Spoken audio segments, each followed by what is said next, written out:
Hi, I'm Sierra Morris and this is Chuck and the Chicks.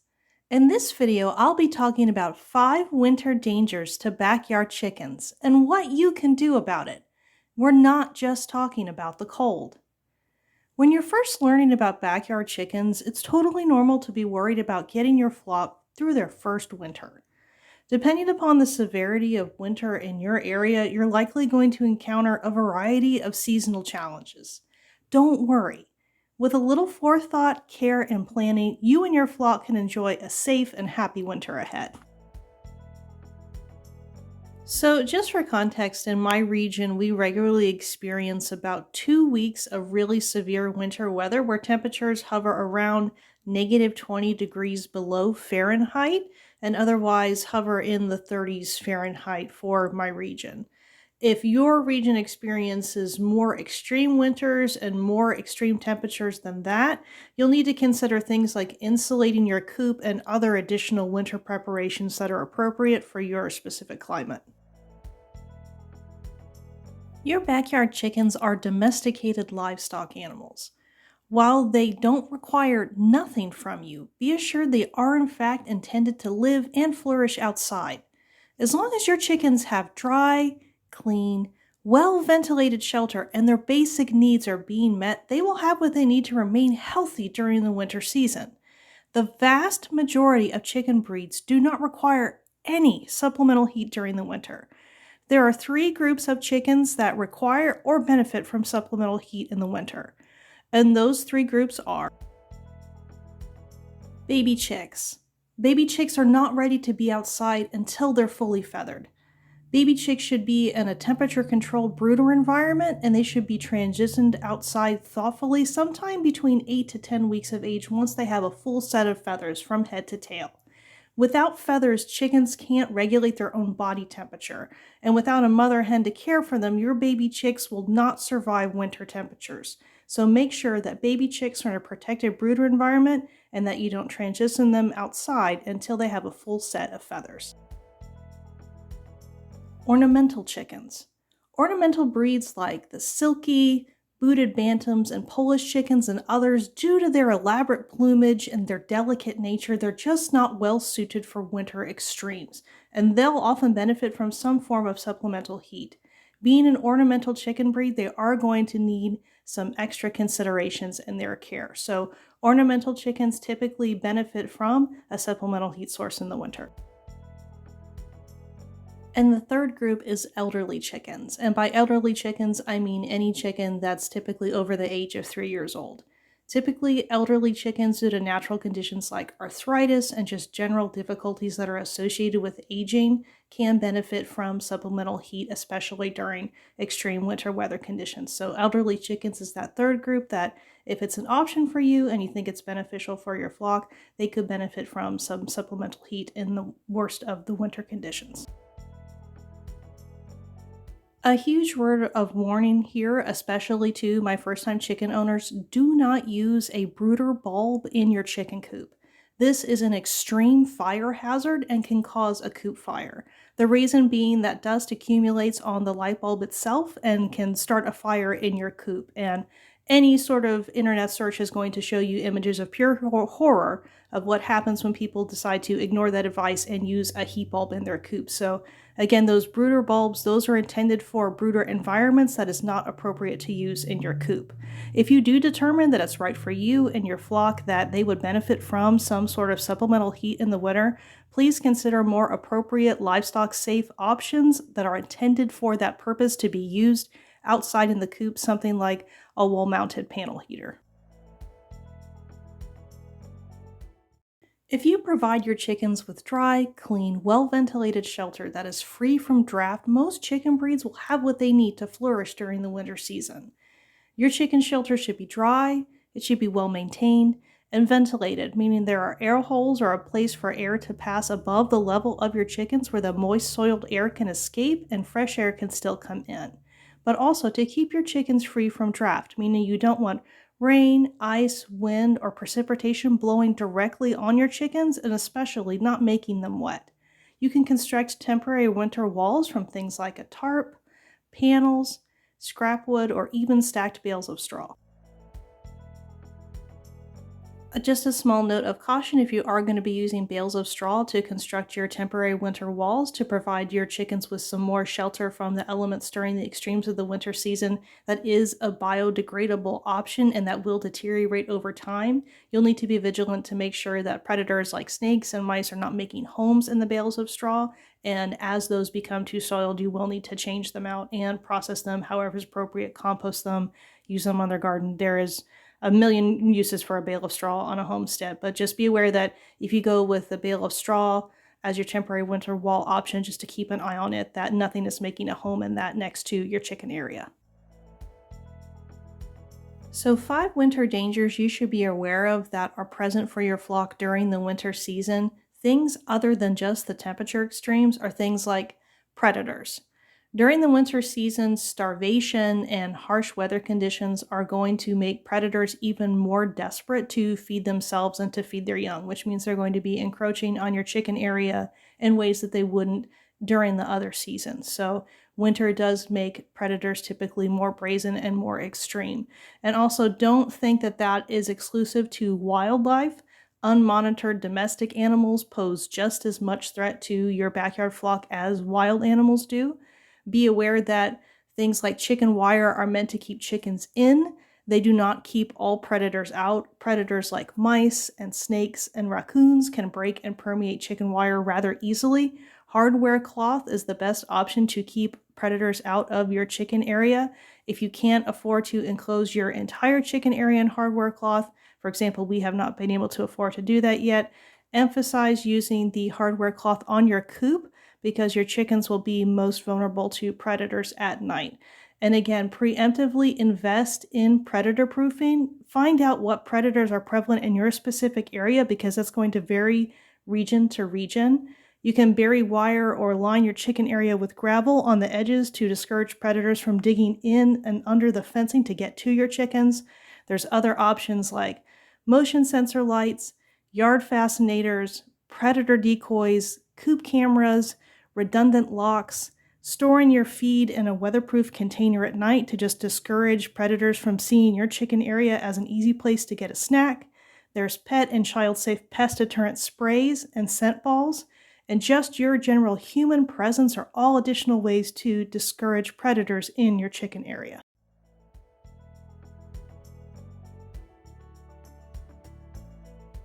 It is absolutely heartbreaking to lose flock members or even lose your entire flock to a predator attack.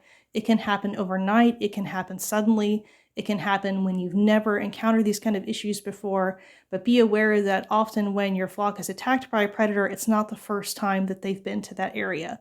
One of the best videos I have on this channel is my predator proofing video where I talk about every single method of predator prevention that I'm aware of, and the most effective way to utilize predator prevention for backyard flocks is to stack your predator prevention methods. Never count on just one prevention method. Use as many as you practically can to keep your flock as safe as possible during the winter season and all year round. Unsanitary conditions. So excess droppings that aren't cleaned up, unchecked muddy conditions, decaying litter and nesting materials that are full of droppings are all just a prime breeding ground for pests and poultry diseases. So make sure that you're cleaning and maintaining your chicken area in a timely manner, especially in the wintertime. It's essential not only to your flock's health, but it's important for your health too. If you would like to know more about what goes into creating your own daily and seasonal cleaning routines, I have a whole video about that. I'll be sure to drop that video below in the description. Overcrowding. Especially during the winter season when most flocks are going to be spending more time in confinement than they would otherwise, or possibly living in total confinement, a lack of space can pose a real health issue for your flock. Inadequate space leads to things like aggression, feather pecking, a drop or a cease in productive, poor overall health, and lots of other issues. So provide your backyard chickens with as much space as you feasibly can. You can create a run for them. You can create a channel, which is a chicken-safe activity tunnel. You can repurpose things like dog housing to be appropriate for chickens. You can utilize temporary or movable livestock fencing. Anything you can do to give your flock as much space to move around during the daytime safely as possible is going to benefit them overall. You can also provide your flock with plenty of enrichment while they're in confinement in the form of nutritious treats, plenty of roosts and perches, and even sturdy parrot toys.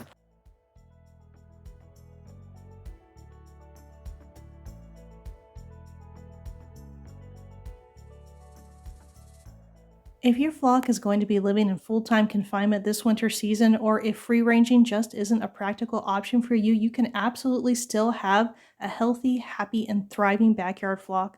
I'll be sure to include my video all about healthy chickens without free-ranging below in the description. Poor nutrition. Severe winter conditions can create stress for even the healthiest flock.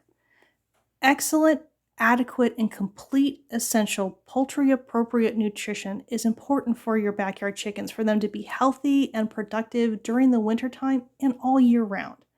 Poor and incomplete nutrition can cause things like soft shells, egg binding, poor feather regrowth, a drop or a complete cease in productivity, and poor nutrition can even cause aggression. If your flock is not getting the resources that they need, they will turn on themselves and each other.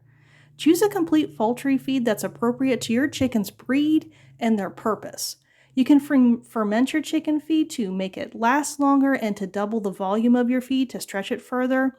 Also consider adding a high protein feed, something like all flock combined with your flock's regular feeding regimen for a protein boost for them. Provide grit in a free choice container to prevent conditions like impacted crop and sour crop. And provide oyster shell in a free choice container to prevent things like soft shells and to also help your flock bounce back from molt with healthy feather regrowth.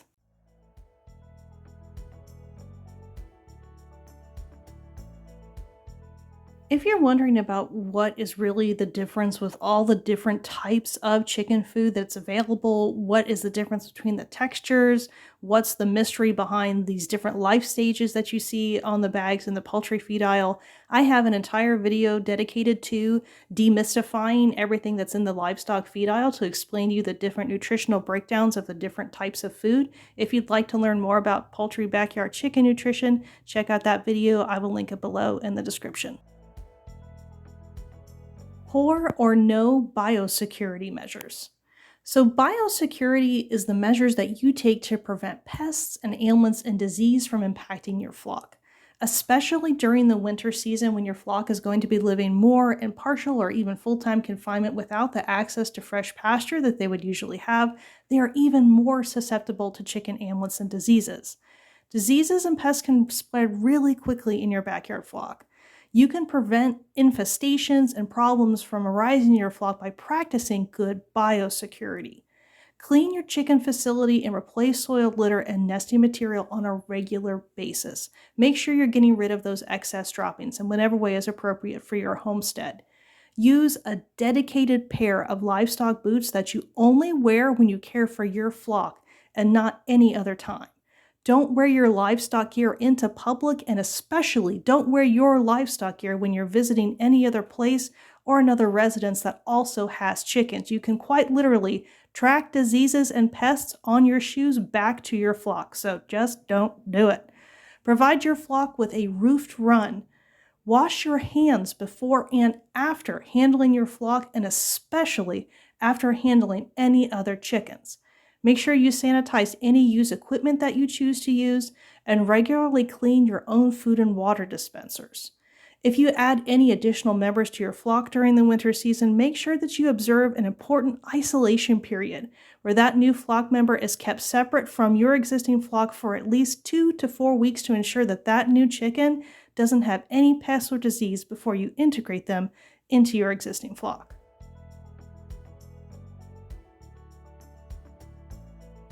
I have an entire detailed video about just this specific topic of biosecurity for backyard chickens, where I list all the ways that I prevent my own flock from getting pests and diseases, and I keep them healthy and happy all winter long. There's some great information in that video, and there's some wonderful information too from flock members from all over the world about their specific biosecurity practices. So I'll be sure to include that link below in the description if you want to find out more about biosecurity for your backyard flock.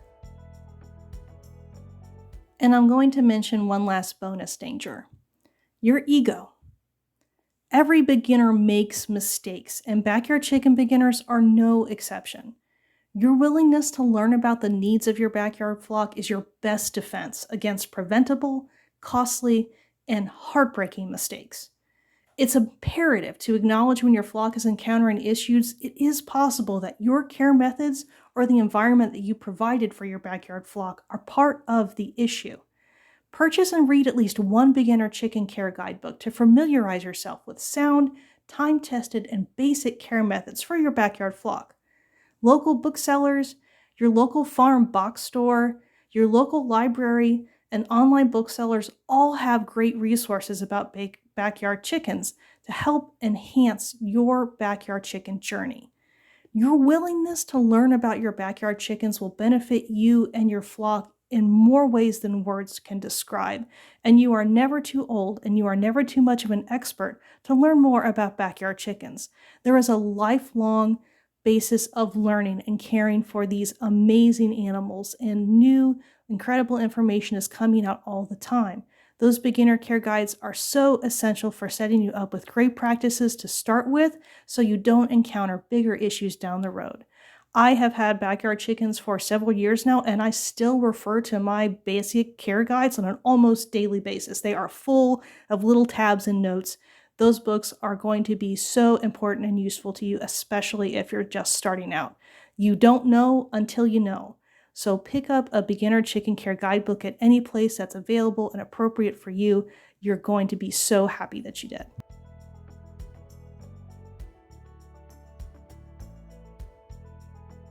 Do you have additional questions about taking care of backyard chickens during the winter season? Are you a seasoned flock member and you have had many winters of caring for chickens under your belt, and you have wonderful tips you would like to share about caring for backyard chickens in the wintertime in your region? Please share your thoughts below in the comments so we can all learn and grow together from all of our different lived experiences, from all of our different flocks all over the world. Small flocks and small gardens can save the world. Every flock grown in the presence of a family with love. Every small garden and container garden makes this world a better place. Thank you for everything you're doing here with me on the channel, and thank you for everything you're doing with your own flocks, gardens, and container gardens all over the world. We would love to have you as part of our flock. Lots of love from our coop to yours. See you next time.